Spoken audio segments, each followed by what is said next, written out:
Niko na vijana wengi taifa la Kenya. I have many young people, vijana ambao ni viongozi wa siku za usoni wa taifa letu la Kenya.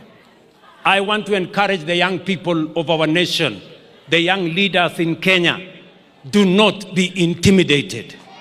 Musitishwe na mtu yeyote ati atawafanya. Hakuna mtu anaamua hatma ya mtu mwingine. Ni Mungu Mwenyezi aliye juu, na wapigaji kura hawa ndio wataamua hatma ya kiongozi yeyote. So don't be blackmailed. Na musiabudu binadamu. Muheshimu Mungu na mfanyie kazi hao wananchi. Hao wananchi ni watu werevu, watawachagua kwa ile kazi mmefanya, sio kwa fitina, sio kwa matusi, sio kwa sarakasi. Na wale wanaongea maneno mingi ni sawa tu. Nitakutana na nyinyi hapa mbele. Na muniangalie vizuri bwana. Mimi naelewa mambo hii Kenya. Ile kitu mimi nawaambia wa Kenya.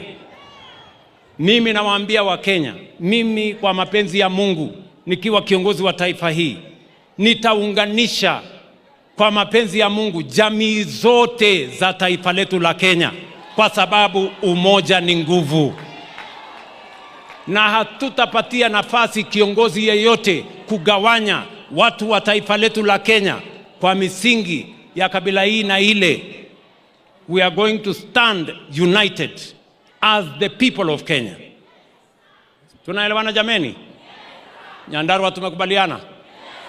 Leo ni siku ya kiarao, si ndio? Nimepitisha kidogo, munisamehe, nimepitisha kidogo. Kuna siku tutakuja maneno ya siasa, si ndio? Kwa sasa mimi bado niko busy. Wacha nifanye kazi. Siku ya siasa ikifunguka, nyinyi kujeni na maneno kwa kiwanja, mtakutana na sisi.